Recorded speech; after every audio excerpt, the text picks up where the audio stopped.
नमस्कार मित्रांनो, गोल्डन स्टोरीजमध्ये आपलं स्वागत आहे. गोल्डन स्टोरीजमध्ये आजची स्टोरी आहे प्रायश्चित. चला तर स्टोरीला सुरुवात करूया. वरात नवरीच्या निवासस्थानापर्यंत येऊन पोहोचली होती. नवरदेवावरून ओवाळायला पाण्याची कळशी घेतलेल्या स्त्रिया व औक्षणाचं तबक घेऊन वधूची आई दारातच उभ्या होत्या.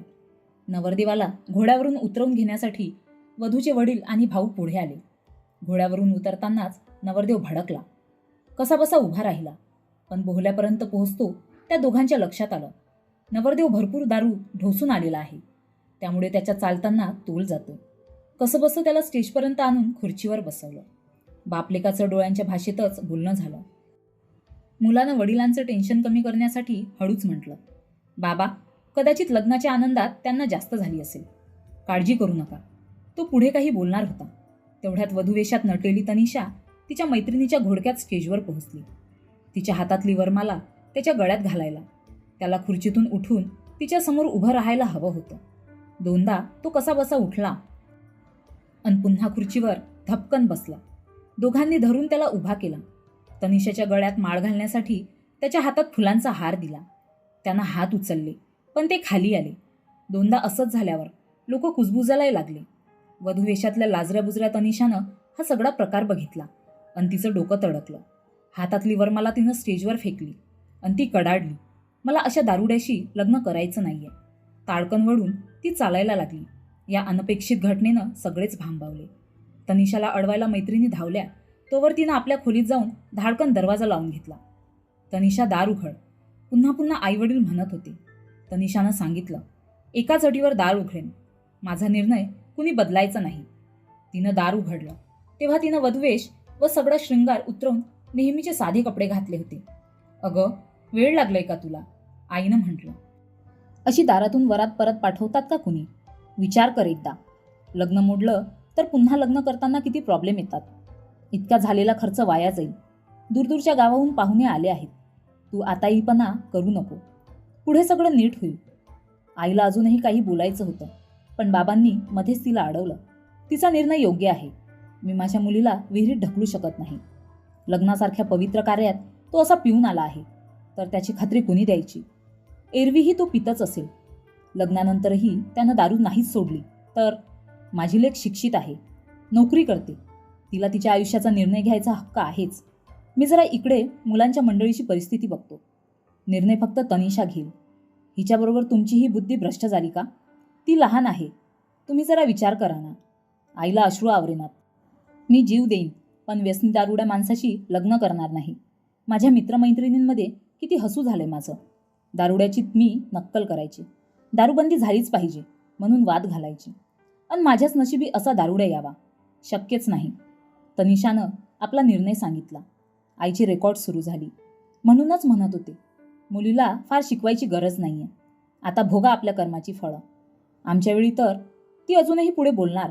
तेवढ्यात नवरदेवाचा भाऊ त्यांना शोधत तिथे आला आणि त्याने आईवडील भेटू इच्छितात असं सांगू लागला. तनिषाच्या बाबांनी आईला व तनिषाला तिथंच सोडलं आणि ते आपला मुलगा व तनिषाच्या मामाला घेऊन नवरदेवाच्या आईवडिलांना भेटायला निघाले. सगळे समोरासमोर बसल्यावर काही वेळ कुणीच बोललं नाही. नवरदेव असलेल्या पवनच्या आईबाबांचे चेहरे शर्मेनं काळवंडले होते. पवनचे वडील हात जोडून म्हणाले, आम्हाला क्षमा करा. आमच्या मुलामुळे तुमची व आमची ही अप्रतिष्ठा झाली आहे. त्याला प्यायची सवय आहे, पण आजच्या दिवशी तो इतकी ढोसेल आणि अशी परिस्थिती येईल असं आम्हाला वाटलं नव्हतं. दोष त्याच्या मित्रांचा आहे. हल्लीच्या मुलांवर त्याच्या मित्रांचा, त्याच्या लाईफस्टाईलचा खूप प्रभाव असतो. पण मी तुम्हाला सांगतो, लग्नानंतर तुम्हाला कधी तक्रार करायची संधी मिळणार नाही.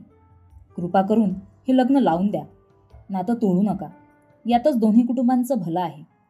रमेश साहेब, आमच्या कुटुंबांचं भलं कशात आहे हे तुम्ही आम्हाला सांगू नये, पण मला असला व्यसनी दारुडा जावई नको आहे. तुम्ही आमचा विश्वासघात केलाय. आधीच तुम्ही त्याच्या व्यसनाबद्दल आम्हाला सांगायला हवं होतं. बरं झालं, लग्न लागायच्या आधीच सर्व समजलं, नाहीतर माझ्या पोरीचं आयुष्य उद्ध्वस्त झालं असतं. आमचा झालेला खर्च आणि अपमान, गेलेली अब्रू याची नुकसान भरपाई कशी होणार? माझ्या मुलीला या सर्व प्रकारानं जो मानसिक धक्का बसला आहे त्यावरचा उपाय आहे का तुमच्याकडे? तनिषाच्या बाबांनी म्हटलं, मी पुन्हा तुमच्या पुढे हात जोडतो. आम्हाला वाटलं होतं की लग्न झाल्यावर पवन सुधरेल. आम्ही तर त्याला समजावून थकलो होतो. तनिषाचे मामा संतापून म्हणाले, सुधरवण्यासाठी तुम्हाला आमचीच मुलगी मिळाली का? स्वतःच्या स्वार्थासाठी त्या पोरीच्या स्वप्नांचा चक्काचूर करण्याचा काय हक्क आहे तुम्हाला? हे लग्न होणार नाही. आतापर्यंत दागिने, कपड्यांसाठी जो खर्च दोन्हीकडून झालाय त्याचा हिशेब करून टाका. एव्हाना नवरदेवाची दारू उतरली होती. तो खाली मान घालून बसला होता. त्याचे वडील जड पावलांनी उठले. त्यांनी मुलाला खांद्याला धरून उभं केलं आणि गाडीकडे निघाले. नवऱ्याची आई व भाऊही सजवलेल्या गाडीत बसून निघून गेले. पाठोपाठ इतर वराती मंडळीही झालेला अपमान मनात घेऊन निघून गेली. काही वेळापूर्वी जिथं हास्य, विनोद, संगीत, लगबग होती तिथं आता भकास शांतता पसरलेली होती. तनिषाच्या लग्नाचा आता पुन्हा विचार करावा लागणार. जे आईबाप स्वतःच्या मुलाचं व्यसन सोडवू शकले नाहीत त्यांनी परक्या घरातली मुलगी व्यसन सोडवेल हे कसं काय ठरवलं? तनिषा कोपऱ्यात गुडघ्यात मान घालून बसली होती. आईवडील पलंगावर आडवे झाले होते. फक्त धाकटा भाऊ आशिष तेवढा भाड्यानं आणलेलं सगळं सामान परत करण्यासाठी झटत होता. गडी माणसांना सूचना देत होता. नवरदेव पवनलाही या सर्व प्रकारामुळे खूपच जोराचा झटका बसला होता. तो स्वतः उच्च शिक्षित होता. चांगल्या कंपनीत मोठ्या पगाराची नोकरी होती. पण वाईट मित्रांच्या संगतीत अडकला आणि त्याला दारूची सवय लागली.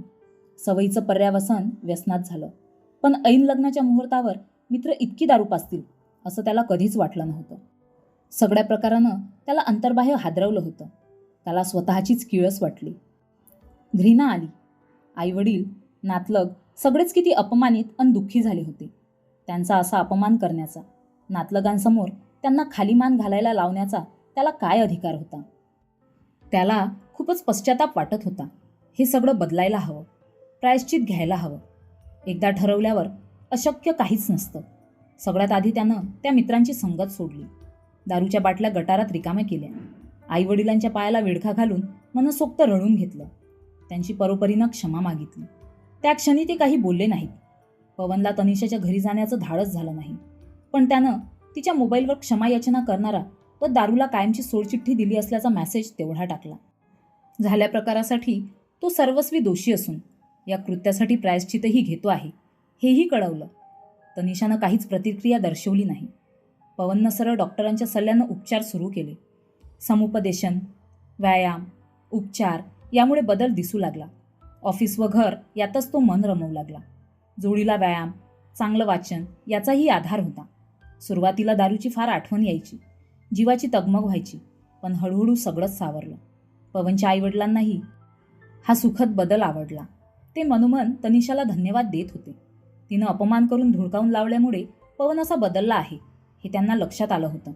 असंच सगळं सुरळीत राहिलं पण पवनचं भवितव्य उज्ज्वल होतं. कदाचित तनिषा पुन्हा हो म्हणेल असंही त्यांना वाटत होतं. इकडे तनिषाच्या घरात तिच्या लग्नाबद्दल चर्चा सुरू झाली होती. तो विषय निघाला की तिला फार वाईट वाटायचं. ती तिथून उठून जायची. तिला फार मोठा मानसिक धक्का बसला होता. कारण साखरपुड्यानंतर ती 2-3 वेळा पवनला भेटली होती. फोनवरही त्यांचं संभाषण व्हायचं. पण त्यावेळी तिला त्याच्या या व्यसनाबद्दल लक्षात आलं नव्हतं. त्यावेळी तिला त्याच्या दारूबद्दल समजलं असतं तरी तिनं तेव्हाच लग्न मोडलं असतं. कदाचित साखरपुडाही झाला नसता. तनिषानं आईबाबांना सांगितलं की तिला अजून मानसिकदृष्ट्या सावरायला थोडा वेळ हवा आहे. नोकरी तर सुरूच होती. मन रमवण्यासाठी तिनं 1-2 हॉबी क्लासही लावून घेतले होते. बघता बघता वर्ष उलटलं. एव्हाना पवनची दारू पूर्णपणे सुटली होती. वर्षभर केलेल्या परीक्षणामुळे त्याच्या एकूण व्यक्तिमत्वातही आकर्षक बदल झाला होता. एक दिवस धाडस करून तो तनिषाच्या ऑफिसमध्ये पोहोचला. त्याला अवचित आलेला बघून ती थोडी भांबावलीच. तरीही त्याच्यातल्या बदलाची नोंद तिच्या नजरेनं आणि मेंदूनं घेतलीच. वरकरणी कोरडेपणानं तिनं म्हटलं, तू इथं कशाला आला आहेस? मला तुझ्याशी अजिबात संबंध नकोय. फक्त एकदाच माझा ऐक. माझ्यावर विश्वास ठेव. मी दारू पूर्णपणे सोडली. पण तनिषानं त्याचं ऐकून घेतलं नाही. अर्थातच पवनला प्रतिक्रियेची कल्पना होती. त्याच्या डॉक्टरांनी आणि समुपदेशकांनीही त्याला त्याबद्दल सूचना दिलेल्याच होत्या. 8 दिवसांनी तो पुन्हा एकदा तिला भेटला. मी प्रायश्चित घेतोय. मला क्षमा कर. प्लीज माझ्यावर विश्वास ठेव. त्याच्या बोलण्याकडे यावेळी तनिषानं दुर्लक्षच केलं. पण पवननं चिकाटी सोडली नाही. तो तिला वरचेवर भेटतच राहिला. एकदा तर त्यानं तिला त्याच्या डॉक्टर व समुपदेशनाकडे नेऊन भेटवून आणलं. त्यांनीही पवनच्या एकूण प्रगतीबद्दल तिला खात्री दिली. पवन पुन्हा पुन्हा तिला भेटत होता. क्षमा मागत होता. त्याचं तिच्यावर प्रेम आहे व तो तिच्याशिवाय आयुष्याची कल्पनाच करू शकत नाही हेही तिला पटवून देत होता. शेवटी तनिषाही विरघळली. तिचंही त्याच्यावर प्रेम होतंच. तिरस्कार त्याच्या व्यसनाचा होता. दोघांच्या भेटीतून हे निश्चित झालं की दोघांचंही एकमेकांवर प्रेम आहे आणि घडलेली घटना एक अपघात समजून विसरून जायची व नव्यानं संसाराचा डाव मांडायचा. तनिषानं आईवडिलांना व भावाला सगळं सांगितलं. तनिषा पुन्हा लग्नाला तयार आहे हे ऐकूनच त्यांना आनंद झाला. ते पवनच्या आईवडिलांना भेटायला तयार झाले. पण तनू, जर पुन्हा पवन व्यसनाकडे वळला तर? वडिलांना शंका वाटली. बाबा, त्याला अद्दल घडली, पश्चाताप झालाय आणि त्यानं प्रायश्चित्तही घेतलंय. आता तो कधीच पुन्हा त्या वाटेवर जाणार नाही. तनिषा म्हणाली, आता तो पूर्णपणे बदलला आहे. माझा त्याच्यावर विश्वास आहे. पवनच्या घरी निरोप पोहोचला. तनिषाचे आईबाबा व तनिषा त्यांना भेटायला येत आहेत. तेव्हा तेही खूप आनंदले. त्यांनी या मंडळीच्या स्वागताची, आतिथ्याची जोरदार तयारी केली. पवनची तपश्चर्या फळाला आली. दोन्ही कुटुंब आनंदाने एकमेकांना भेटली. पवनचे वडील म्हणाले, तुमच्या पोरीच्या ऋणात आहोत. आम्हाला आमचा मुलगा सांभाळता आला नाही, पण तिनं त्याला सुधारलंय. खरंय, आता लवकर दोघांचं लग्न लावून देऊयात. तनिषाचे बाबा म्हणाले, पण एक अट आहे. हे ऐकून तनिषाचे बाबा चकित झाले. तनिषाच्या बाबांना चकित झालेलं पाहून पवनचे वडील म्हणाले, यावेळी लग्नाचा सगळा खर्च मी करणार. अट ऐकून सगळेच हसायला लागले. टाळ्या वाजवून सर्वांनी संमती दिली. पवन व तनिषाही एकमेकांना बघून हसत होते. तर मित्रांनो, तुम्हाला ही स्टोरी कशी वाटली कमेंट करून सांगा. अशाच नवनवीन स्टोरीसाठी व्हिडिओला लाईक करा, शेअर करा आणि चॅनलला नक्की सबस्क्राईब करा. धन्यवाद.